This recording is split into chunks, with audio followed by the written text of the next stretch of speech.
කරන ලෙස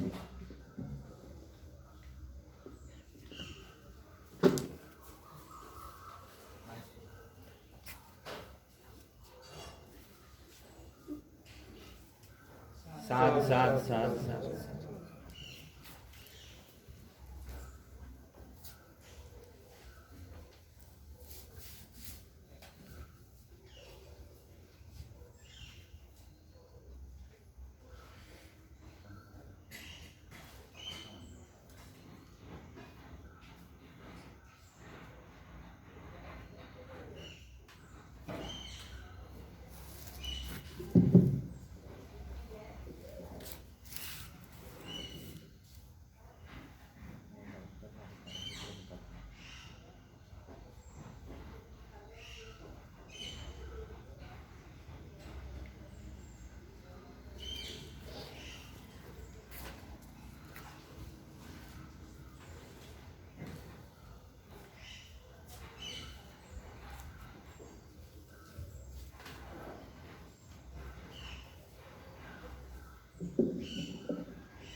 සාදුකාරයක් දෙන්න ඔබ හැමෝම තව තවක් සාදුකාරයක් දෙන්නකෝ තුන් ලෝකෙටම එන තව තවක් සාදුකාරයක් සමන්ත චක්කවාලේසු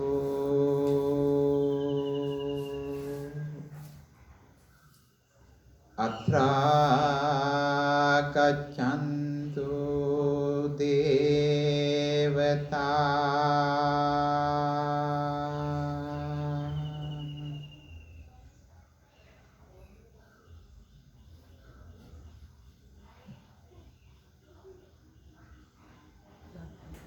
සද්ධම්මං මුනි රාජස්ස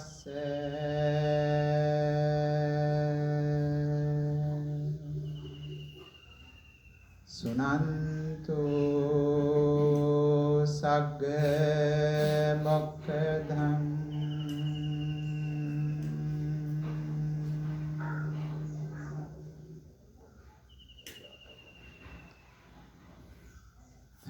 ධම්මස්සවන කාලෝ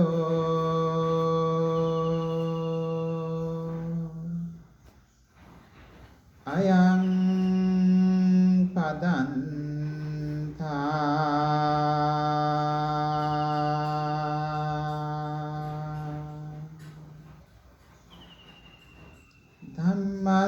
ධම්මස්සවන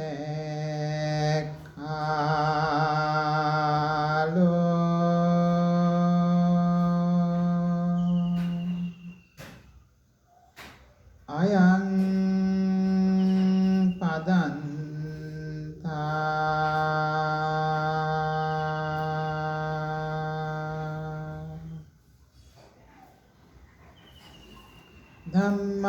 ධම්මස්සවන කාලෝ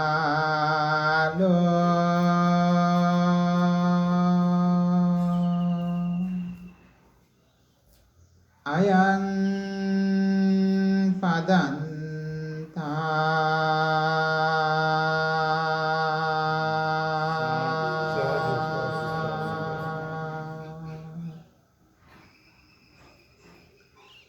නමෝ තස්ස භගවතෝ අරහතෝ සම්මා සම්බුද්දස්ස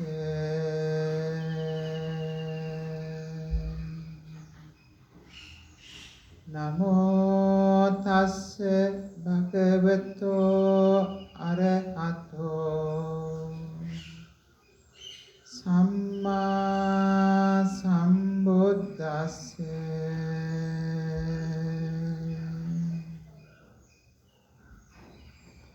නමෝ තස්ස භගවතෝ අරහතෝ සම්මා සම්බුද්දස්ස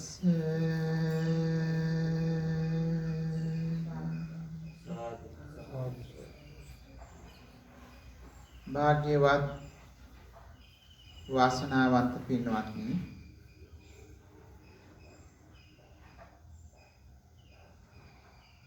පුර පසළොස්වක පොය දවසක් වන අද දවසේ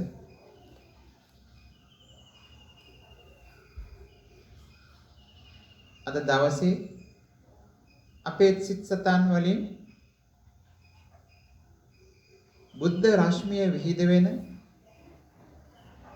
බුදු රැස් විහිදෙන, අපේ හදවතින් බුදු රැස් විහිදෙන දවසක් බවට පත් කර ගන්නටයි අපි සියලු දෙනාම අද උදෑසනම සැදී පැහැදී අපේ තථාගත සම්මා සම්බුදුරජාණන් වහන්සේ විසින් අනුදැන වදාළ ධර්ම මාර්ගය ඔස්සේ අපේ සිතයි, කයයි, වචනයයි තුන්දොරම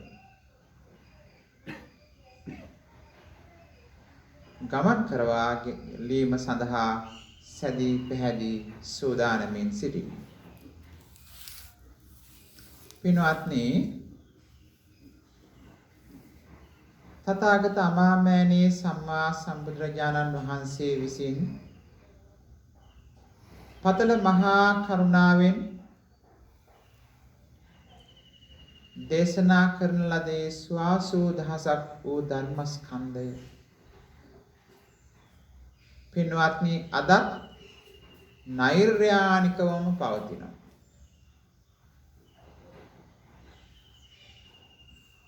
ඒ අපේ අමාමෑණී සම්මා සම්බුදුරජාණන් වහන්සේ නම් වූ පුද්ගලයා, ශ්‍රේෂ්ඨ පුද්ගලයා, ජේෂ්ඨ පුද්ගලයා, උත්තරීතර පුද්ගලයා පිරිනිවන් පෑ වදාළ වුණාට උන්වහන්සේ මේ ලෝකයේ නැති, මේ මොහොතේ නොමැති වුණාට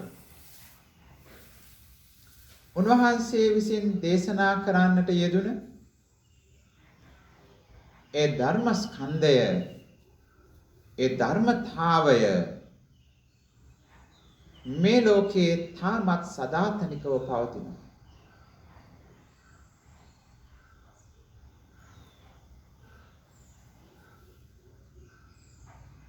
නෛර්යානිකව පවතිනවා. එබැවින් පින්වත්නි, යමෙකුට මේ ශ්‍රී සද්ධර්මය අවබෝධ කරගන්නට උවමනා නම් උන්වහන්සේ විසින් අනුදැන වදාළ මගඵලලාභීන් බවට පත්වන්නට උවමනා නම්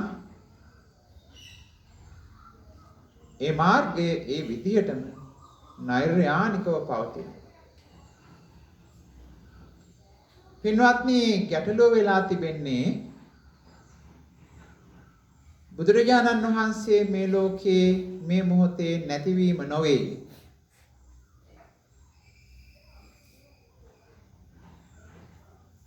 මේ ශ්‍රී සද්ධර්මයේ දේශනා කරන්නට හැකි දේශක උතුමන් මේ ලෝකයේ නැතිවීම නොවේ.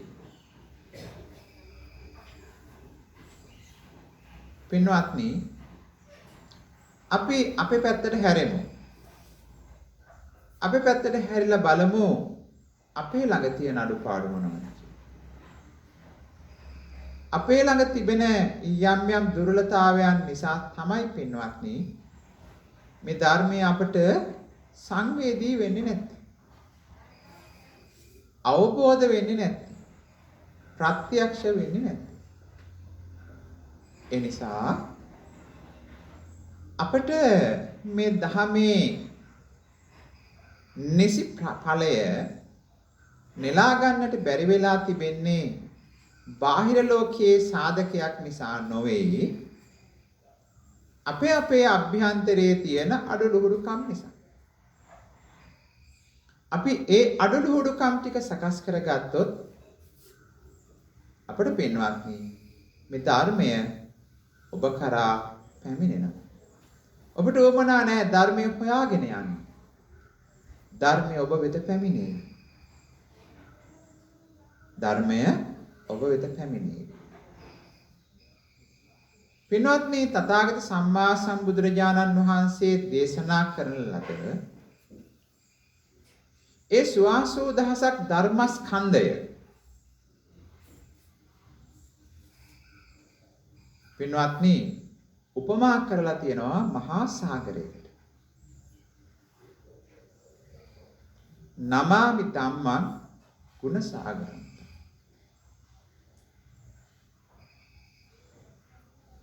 මේක ධර්මය මහා සාගරයකට උපමා කරලා තිබෙනවා. පින්වත්නි මෙන්න මේක අපි මුලින්ම තේරුම් ගන්නට ඕනේ. මේ මහා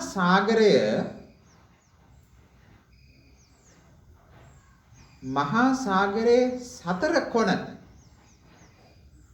මහා සාගරයේ ඉමක් කොනක් නැති බව සත්‍යයි.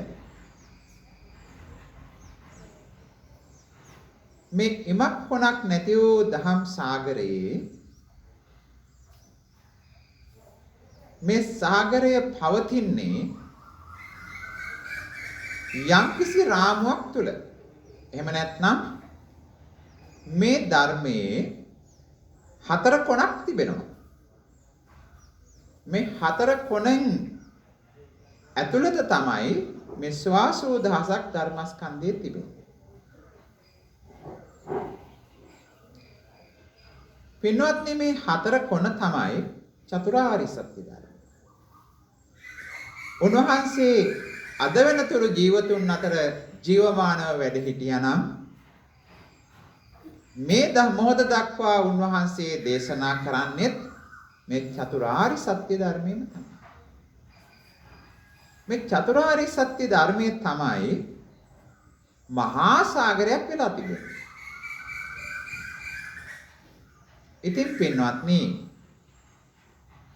අපි හොඳට තේරුම් ගත යුතු දේ තමයි අපි මේ ධර්මයේ සොයාගෙන ගවේෂණය කරගෙන ප්‍රත්‍යක්ෂ කරගන්නට යන වෙලාවේදී අපි චතුරාර්ය සත්‍ය ධර්මයේ තුල ඉඳගෙන තමයි මේ දේ කරන්නට උවමනයි.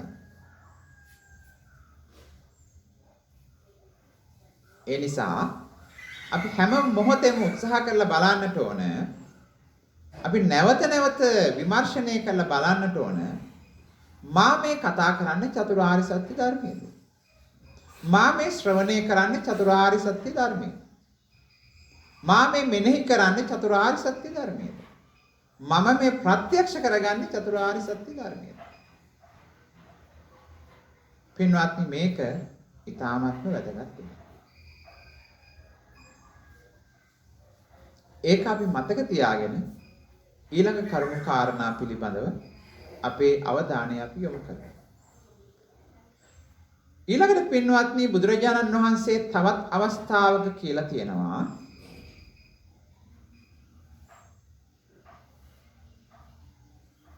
යෝ ධම්මං පස්සති සෝ මං පස්සති. යම් කිසි කෙනෙක් නුඹ ධර්මයේ දුටුවාද මා දුටුවා වේවි.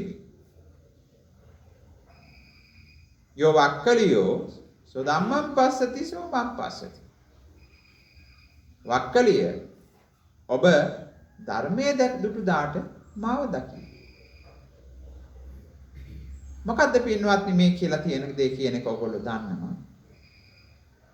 බුදුරජාණන් වහන්සේ දැක ගන්නට නම් ධර්මයේ දකින්න. එහෙමනම් පින්වත්නි ධර්මයද නෛර්යානිකව පවතිනවා. නෛර්යානික වූ ධර්මයේ ස්පර්ශ කරන ලද කෙනෙකුට බුද්ධ රත්නය ජීවමානයි.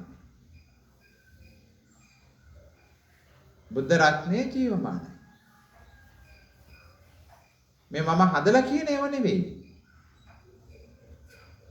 ධර්මයේ තිබෙන දේ. පින්වත්නි, එතකොට දැන් අපි සියලු දෙනාම මිත්‍යා දෘෂ්ටික වෙලා ඉන්නවා. බුදුරජාණන් වහන්සේ පිරිනුවන් පාලා අවුරුදු 2500 ගානක් කරන පුද්ගලයා එහෙම තමයි. හැබැයි අපි පුද්ගලයා සරණ යන්නේ නැහැ. පුද්ගල සරණ යාමක් මේ ධර්මයේ තුල නැහැ. උන්වහන්සේ අපේ ශාස්ත්‍රෝන් වහන්සේ, උන්වහන්සේ අපට අනුදැන වදාලා, උන්වහන්සේ අපට මාර්ගය කියලා දුන්නා. අපි උන්වහන්සේ මුදුන් මල් කඩ ලෙස සලකනවා. උන්වහන්සේට උපහාර කරනවා. නමුත් පින්වත්නි, මේ පුද්ගල සරණ යාමක් තුල ආර්ය මාර්ගය හොයාගන්න බෑ.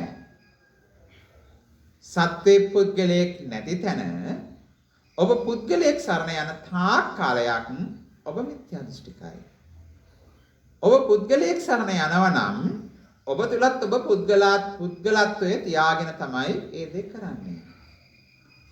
එතකොට පින්වත්නි, පුද්ගලයා තුල ඉඳලා මේ ධර්මය අවබෝධ කරගන්න බෑ. ඔබ මේ පුද්ගලක භාවයෙන් මිදෙන්නට ඕන. පුද්ගල භාවයෙන් මිදුණාට පස්සේ මේ ධර්මය ඔබට වඩා නිවැරදිව සංවේදී කරගන්න පුළුවන්. දැන් පින්වත්නි, බුදුරජාණන් වහන්සේ නම් වූ පුද්ගලයා මේ ලෝකේ නැති වුණාට යම්කිසි කෙනෙක් මේ ධර්මය නුවණින් අවබෝධ කරගත්තා නම්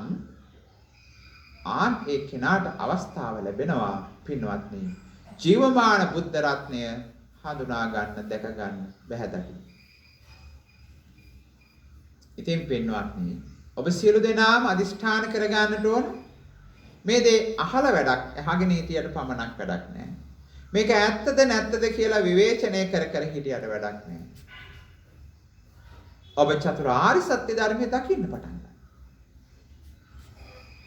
චතුරාර්ය සත්‍ය ධර්මය ප්‍රත්‍යක්ෂ කරගන්න උත්සාහවත් වෙන්න. ඒ දේ ඔබ කරගත්තොත් ඔබට ඔය දේ ප්‍රත්‍යක්ෂ වෙයි. එහෙම නැතුව වචනයෙන් වේවා, තාර්කිකව වේවා මේක ප්‍රත්‍යක්ෂ කරගන්න පුළුවන් ධර්මතාවයක් නොවේ පින්වත්. දැන් පින්වත්නි, තවත් තැනක බුදුරජාණන් වහන්සේ පැහැදිලි කරනවා, යමෙක් පටිච්ච සමුප්පාද ධර්මයේ දුටුවා නම්, අවබෝධ කරගත්තා නම්, ධර්මය අවබෝධ කරගත්තා වෙනවා. යම්කිසි කෙනෙක් ධර්මය අවබෝධ කරගත්තා නම් පටිච්ච සමුප්පාදය අවබෝධ කරගත්තා වෙනවා. දැන් බලන්නකෝ මේ වගේ අතර තියෙන සම්බන්ධය. දැන් මෙතෙන්දි මොකද්ද මේ කියන්නේ? පින්වත්නි, පටිච්ච සමුප්පාද ධර්මය අවබෝධ කරගන්නට. පටිච්ච සමුප්පාද ධර්මය අවබෝධ ගන්නකොට අපට ධර්මය අවබෝධ වෙනවා. ධර්මය අවබෝධ වෙනකොට පින්වත්නි අපට බුද්ධ රත්නය අවබෝධ වෙනවා.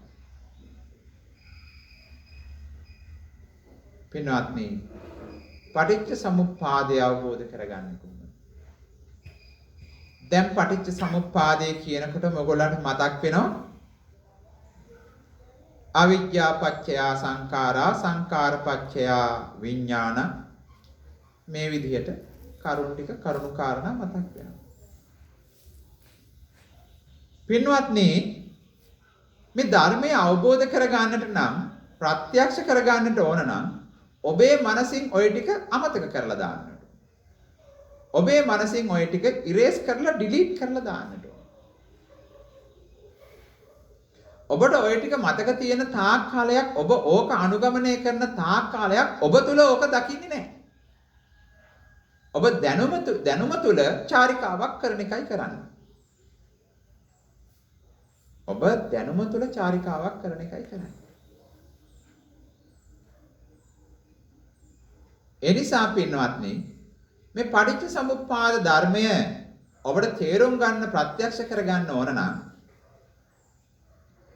ඔය ඔබ දන්නා වූ දැනුම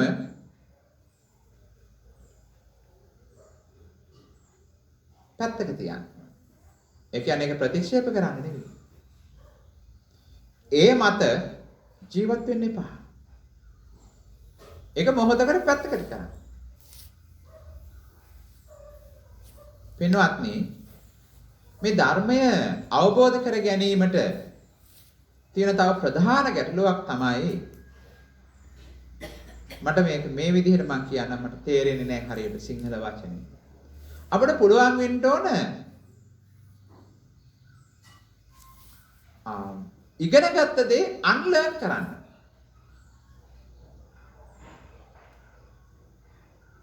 ඉගෙනගත්ත දේ ලර්නින් කියන්නේ ඉගෙන ගන්න.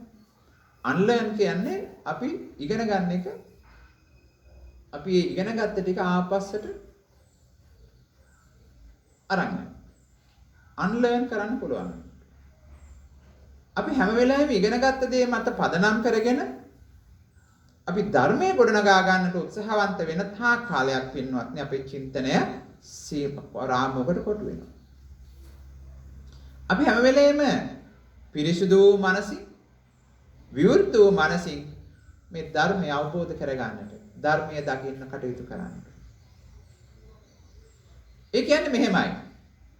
පටිච්ච සමුප්පාදය කියලා ඇහෙනකොටම ඔබට හිතෙන්න ඕන මොකක්ද පටිච්ච සමුප්පාදය කියන්නේ? ඔබට හිතුනොත් ආවක මම දන්නවනේ. අන්න එතනම ඔබේ මනස වහගත්තා. මොකද්ද මේ පටිච්ච සමුප්පාදය කියලා මම කියන ප්‍රශ්නාර්ථය ඔබට හැම වෙලෙම එනවා නම් ඒ අනුව ඔබ මේ පටිච්ච සමුප්පාදයේ ගවේෂණය කරන්නට උත්සාහවන්ත වෙනවා නම් ඔබේ හිත ඔබට අලුත් දෙයක් එකතු කරගන්න පුළුවන්. මොකද මේ වචනය අපි සියලු දෙනාටම නුහුරු නුපුරුදු වචනයක් නොවේ. අපි හැමෝම හොඳට දන්නා වූ අහලා තියෙන වචනයක්. පින්වත්නි, ඒ නිසා මෙන්න මේ වචනය අලුත් වචනයක් කරගන්න ඕන. දැන් ඔබ දන්නා දේ මතක් වෙනවා කියලා කියන්නේ මොකක්ද? චුට්ටක් හිතන්න බලන්න. මීට කලින් ඔබ අහලා තියෙනවා මේ වචනය. මීට කලින් මේ පිළිබඳව ධර්ම දේශන ඔබ අහලා තියෙනවා. මම ඔක දන්නවා කියලා ඔබට හිතෙන්නේ ඇයි? පින්වත්නි, ඔබ හිතනවා ඔබ කියලා කෙනෙක් ඉන්නවා. එදත් මම හිටියා. මම මීට සතියකට කලින් මේක ඇහුවා. අදත් අහනවා. එතකොට මොකද වෙලා තියෙන්නේ? ඔබ සතියකට කලිනුත් ඉඳලා තියෙනවා. සතියකට කලින් හිටපු කෙනා අදත් ඉන්නවා. දැන් පින්වත්නි, ඔය රාමුවෙන් මිදෙන්න. අපි මේ තියෙන සියුම් රාමු එක්ක එකතු කරගෙන තමයි මේ සත්‍ය ගවේෂණය කරන්නේ. අපි තව පැත්තකදී අපි කතා කරනවා මොහොතක් පාසා අපි ඉපදී මෙරි පවතින දෙයක් විතරයි. ඉපදෙමින් පවතිනවා, මැරෙමින් පවතිනවා මිසක් පැවැත්මක් නැහැ. ඕක අපි ඉගෙන ගත්තට අපි ප්‍රායෝගිකව අපේ අතරින් අපි කරන කියන වැඩවලදී ඒ දේ පිළිඹු වෙන්නේ නැහැ. ඒ නිසා තමයි ධර්ම දේශනාවක් ශ්‍රවණය කරද්දී ඒකේ තියෙන අලුත් දහම් කරුණු ඔබට සංවේදී වෙන්නේ නැහැ. ඔබ හැම වෙලාවෙම කරන දේ මොකක්ද? මමත්වයේ තුලින් පැවැත්ම කියන එක මං මගේ කියලා කෙනෙක් ඉන්නවා කියන අදහස නිසා ප්‍රායෝගිකව ඔබ තුල ඒ දේ සිද්ධ වෙන නිසා ඔක මං අහලා තියෙනවා. ඔක මම දන්නවා. පින්වත්නි, මේකෙන් මිදෙන එක හරි අමාරුයි. හැබැයි මේකෙන් අපි මිදෙන්නට.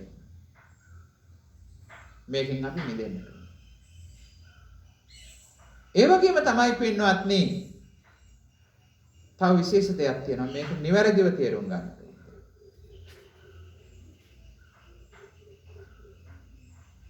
තථාගත බුදු පියාණන් වහන්සේ දේශනා කරලා තිබෙන මේ පටිච්ච සමුප්පාද ධර්මයේ අද වෙනකොට අපිට මේ පිළිබඳව අපිට ලියවුණු අපේ ග්‍රන්ථ තිබෙනවා. ග්‍රන්ථාරූඪ වෙලා තිබෙනවා. ඔව් පින්වත්නි ඒක වටිනා දෙයක්. ඒ නිසා තමයි මට මේ වචනේ හරි කියන්න පුළුවන් වුනේ. අපි සියලු දෙනාම අවිජ්ජා පත්‍ය සංඛාරා සංඛාර පත්‍ය විඥානං කියලා හරි දැනගත්තේ මොකක් නිසාද? ඒ ග්‍රන්ථාරෝඪ වුණ නිසා. ඒකෙන් අපිට ගොඩක් ಜಾති ඉගෙන ගන්න පුළුවන්.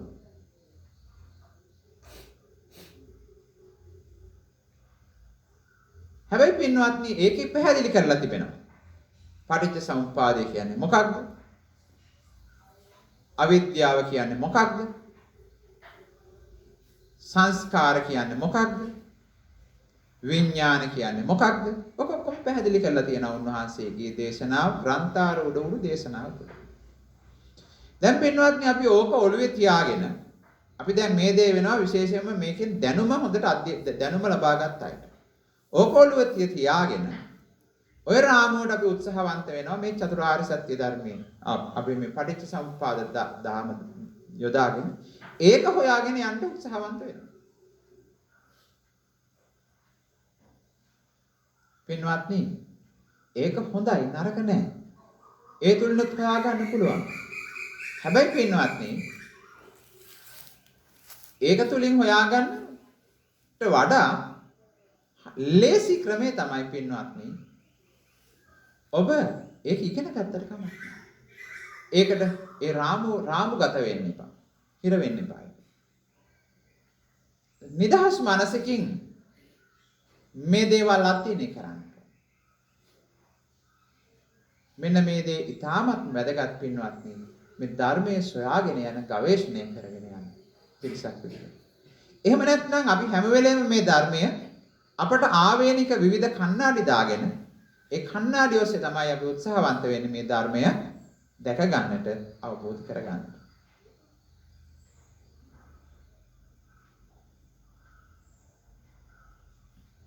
පින්වත්නි දැන් මම හැමෝගෙම ඉල්ලා සිටිනවා ඔය සියලු දේවල් අයින් කරලා දාන්න. අයින් කරලා දාලා හැමෝම තම තමන්ගේ පැත්තට හැරෙන්න. මම ඔබට වචනයක් විතරයි කියන්නේ. වචනයක් විතරයි මම කියන්නේ. ඔබ තුලින් මේ දේ ගවේෂණය කරන්නට ඕන දැන් හැමෝම. ධර්මයේ අහන්න ලෑස්ති වෙන්න එපා. ධර්මයේ මතක තියාගන්න ලෑස්ති වෙන්න එපා. ධර්මයේ අපි ගවේෂණය කරමු කණ්ඩායමක් විදිහට හවුලේ. පින්වත්නි දැන් ඔබ සියලු දෙනාම ඇස් දෙක පියාගෙන තමන්ගේ පැත්තට හැරිලා බලන්නට ඕන. දැන් මම පළවෙනියටම අහන ප්‍රශ්නේ තමයි ඔබ මැරෙනවද? දැන් ඔබ තුලින් බලන්න ඔබ මැරෙන කෙනෙක්ද? තමන්ට හොඳට තහවුරු කරගන්න පුළුවන්ද? තමන් ඔබ කවදා හෝ දවසක මිය යන කෙනෙක්ද? නොමිය යන කෙනෙක්ද? තමන්ගේ හිතින්ම අහලා බලන්න. ඔබේ නාම රූප දෙන්න දිහා බලන්න. බලන්න ඔබ මැරෙන කෙනෙක්.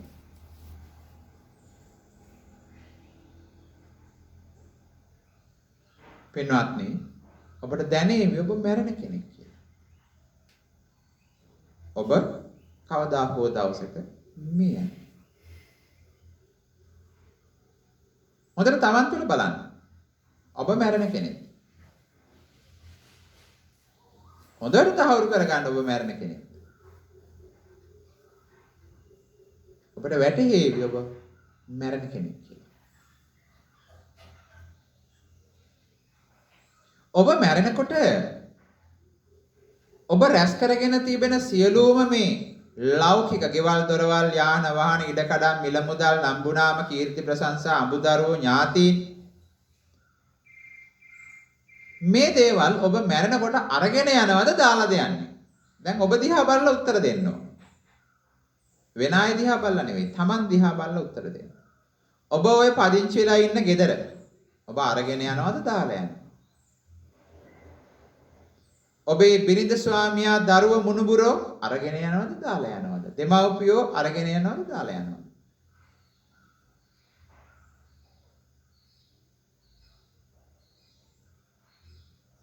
කවුරු හරි අරන් යන්නේ කවුරු හරි ඉන්නවද? අපි කවුරුත් අරන් යන්නේ. එහෙනම් අපිට තවත් පරම සත්‍යයක් තමයි මොකක්ද? අපි මේ සියල්ලම දාලා යනවා. ඊළඟට බලන්න අපි මේ ශරීරය ඔබ මැරෙනකොට මේ ශරීරය අරගෙන යනවද දාලා යනවද?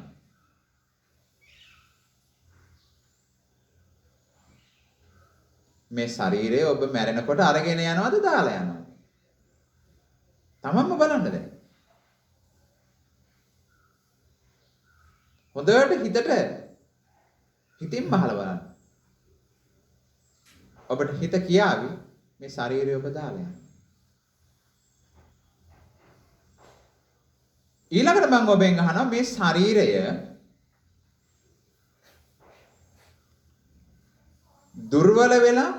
දුර්වල වෙන ශරීරයක්ද? දිනපතාම හැමදාම දවසින් දවස ශක්තිමත් වෙන ශරීරයක්ද? මේ ශරීරයේ කවදා හරි දවසක දිරන ශරීරයක්ද? නැත්නම් නොදිරා පවතින ශරීරයක්ද? හොයලා බලන්න තමන් තුළ. තමන්ගේ අත්දැකීම් වලින් හොයලා බලන්න. තමන්ගේ මේ ශරීරය දිරලා යන එකක්ද? දුර්වල වෙන එකක්ද? හැමදාම ශක්තිමත්ව පවතින දෙයක්. ඒ ඔබට කියාවි මේ දිරන දෙයක් කියන්නේ. ඔබ තුලින්ම ඔබ බලන්න. ඔබේ ශරීරය ගැනයි දැන් මේ කතා කරන්නේ. ඔබේ ශරීරයට ලෙඩ වෙන ශරීරයක්ද ලෙඩ නොවන ශරීරයක්ද? දැන් ඔබට ලෙඩ වෙලා තියෙන ඒවා මතක් වෙන්න ඕනේ. ලෙඩ වෙන ශරීරයක්ද ලෙඩ නොවන ශරීරයක්ද?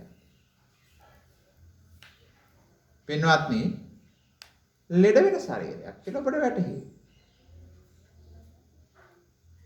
මේ ශරීරය සුවඳවත් ශරීරයක්ද දුර්ගන්ධය හමන ශරීරයක්ද? ශරීරයේ අභ්‍යන්තරය මේ ශරීරයේ ස්වභාවයෙන් සුවඳවත් වූ දෙයක්ද දුගඳවත් වූ දෙයක්ද? කවුරු හරි කෙනෙකුට ඔබේ ශරීරේ සඳුන්වත් වැහැෙනවද දන්නේ නැනේ කාගේවත් ශරීරේ. තමන්ම බලන්න තමන්ගේ ශරීරයේ අභ්‍යන්තරයෙන් එළියට එන මොනවා හෝ දෙයක් විවිධ ශරීරයේ විවිධ ස්ථානවලින් විවිධ දොරවල් වලින් ශරීරයේ වැగిරෙන જાති තියෙනවානේ. කාගේ හරි ශරීරයක මොනවා හරි සුවඳවත් දෙයක් වැగిරෙනවද කියලා හොයලා බලන්න. තමන්ගේ ශරීරයේ කොහේ හෝ තැනකින් සුවඳවත් දෙයක් ප්‍රසන්න දෙයක් වැగిරෙනවද කියලා හොයලා බලන්න. කාගේ හෝ ශරීරයක අපි කාගේවත් ශරීරයකින් සුවඳවත් වූ දෙයක් ප්‍රසන්නවත් වූ දෙයක් වැగిරෙන්නේ නැහැ. ඒ දුක්